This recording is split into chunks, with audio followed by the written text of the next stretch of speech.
Los saluda con afecto y respeto Felipe Victoria Cepeda, desde Acapulco de Juárez, en el estado de Guerrero, México.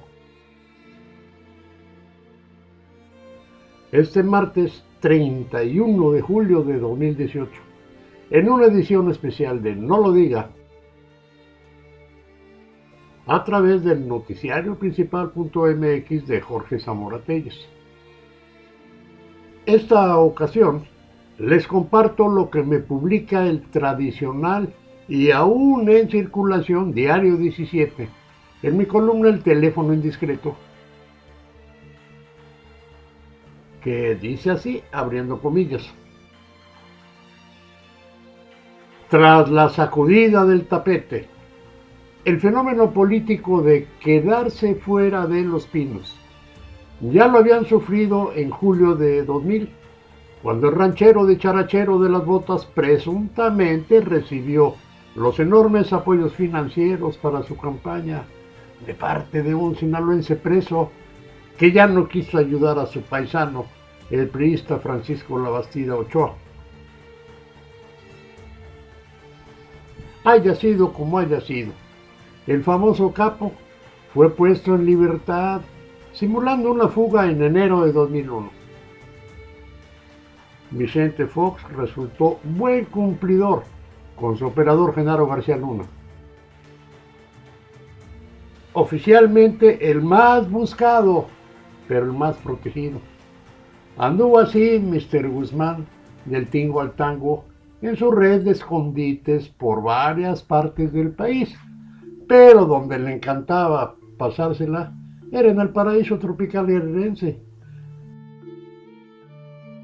aunque jamás le quisieron devolver su mansión de Pichilingue en Puerto Marqués, porque desde tiempos de don Jorge Carpizo en 1993 se la dieron en comodato al gobierno guerrerense de Figueroa Alcocer y la convirtieron en Casa Acapulco, para los agasajos más elitistas de políticos y hospedaje de celebridades. El enorme clan tricolor nunca se imaginó que alguna vez quedarían fuera del poder nacional absoluto, aunque la oposición periodista ya les daba mucha lata desde 1988, cuando Manuel Barlet Díaz operó la caída del sistema cibernético para montar en la presidencia al economista Carlos Salinas de Gortari.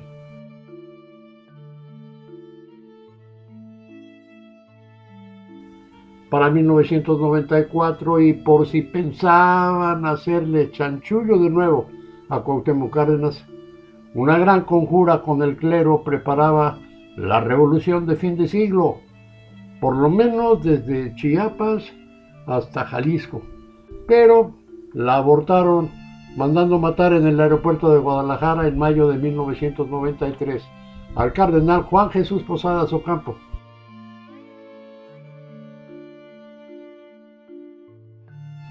Utilizando de chivo expiatorio al capo Joaquín Guzmán Loera, que se escaparía del penal en Puente Grande, Jalisco, semanas después de que el flamante presidente Fox ya durmiera en Los Pinos. Fueron 2 sexenios de privaciones y limitaciones para los priistas noqueados sobre la lona, pagando las consecuencias de disimular en los proditorios asesinatos cometidos en 1994 contra el candidato Luis Donaldo Colosio Murrieta y el ex gobernador de Guerrero, José Francisco Ruiz Massieu,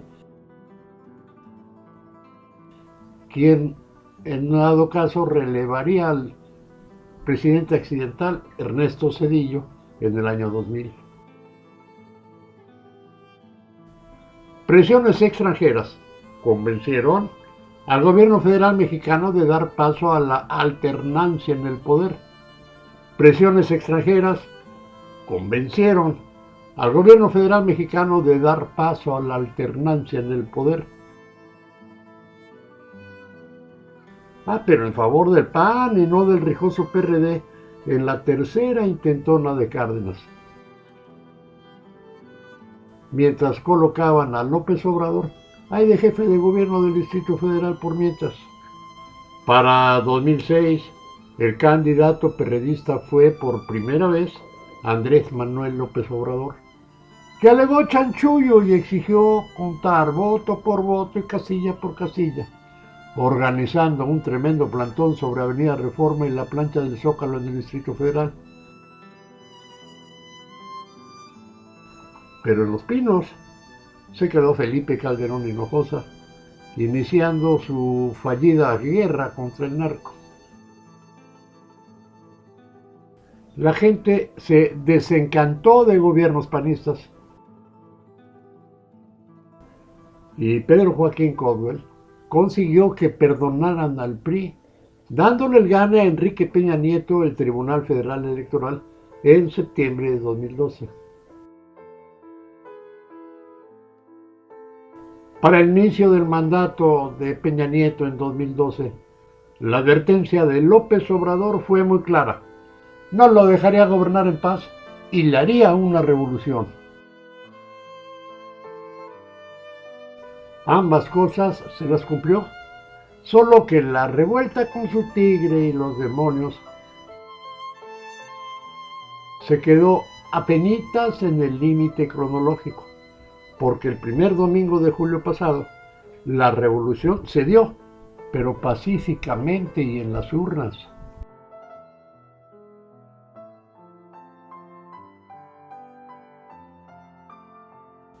Por alguna oscura razón, han dilatado el otorgarle la constancia de mayoría a López Obrador para que obtenga el estatus de presidente electo. Y eso lo ata de manos por mientras resuelve el Tribunal Federal varias impugnaciones a la elección, haciéndosela de emoción. El daño al PAN, PRD y PRI ya está hecho, y palo dado ni Dios lo quita. Resulta adecuado leer a Enrique Aranda en el Excelsior, que nos dice, abro comillas, inteligencia solo anticrimen. Esto lo publicó el 30 de julio de 2018. El CISEN ha dejado de lado su tarea central para canalizar su esfuerzo a lo que el futuro presidente identifica como el más burdo espionaje de personalidades contrarias y o molestas al régimen.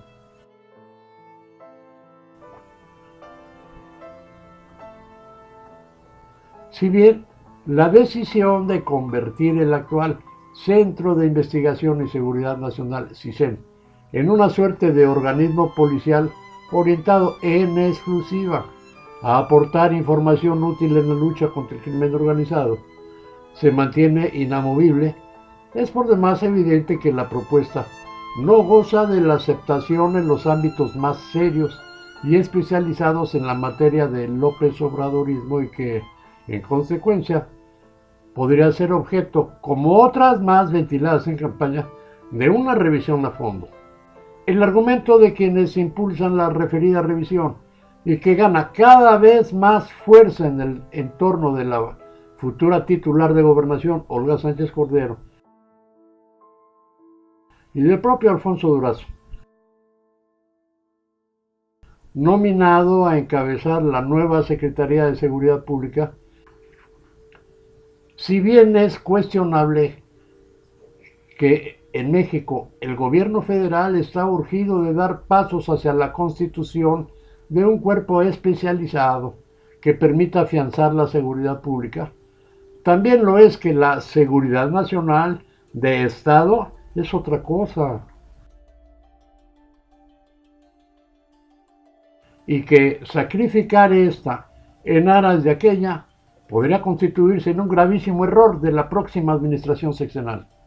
Desaparecer el CISEN. Existen quienes intentan convencer al futuro jefe del Ejecutivo de revisar tal decisión. Implicaría revertir años de investigación y seguimiento de circunstancias y o actores concretos que, en un momento determinado, han constituido o podrían llegar a erigirse en un riesgo para la gobernabilidad o peor, para la seguridad nacional, de la democracia o de las instituciones del Estado.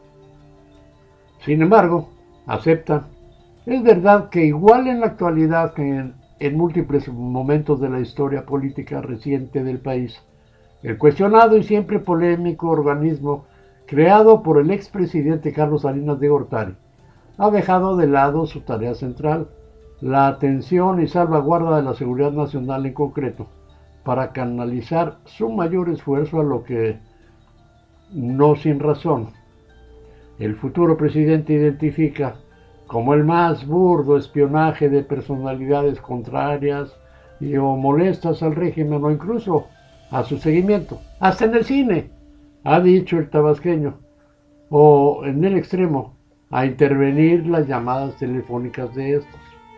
No deberá pasar mucho tiempo, entonces, antes que podamos tener claro si efectivamente la anunciada mutación del CISEN en la denominada Agencia Nacional de Inteligencia Criminal acaba restando más que sumar a la seguridad nacional, o si, en contraste, refuerza buena parte de las tareas que en favor de esta última realizan el propio centro y las agencias militares de Sedena y Semar, por ejemplo.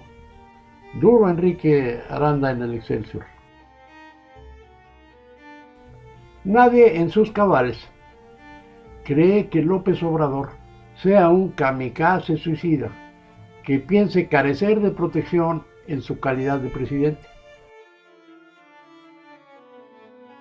Pero así como al estratégico CISEN le está dando una transformadita con cambio de nombre y apariencia, de paso lo pretende también con el institucional Estado Mayor Presidencial, que anímicamente no embona muy bien con el Ejército Nacional, pero desprotegido totalmente no se ha de quedar. ¿Desde cuándo que operan sus gacelas mujeres muy capacitadas en servicios de custodia de personajes?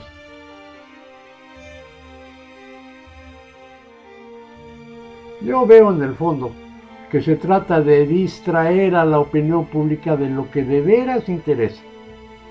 Le exigirán cuentas claras a Peña Nieto y emprenderán acciones legales antes que se vaya en diciembre.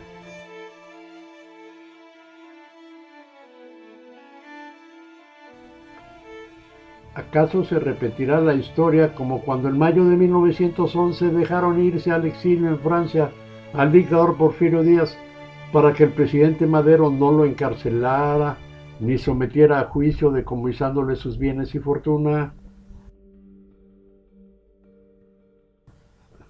El sospechosismo flota en el ambiente y lo que se palpa es que la corrupción y la impunidad siguen viento en popa.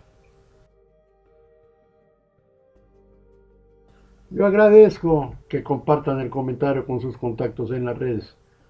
Pero pues si les da miedo ya lo saben. No lo digan.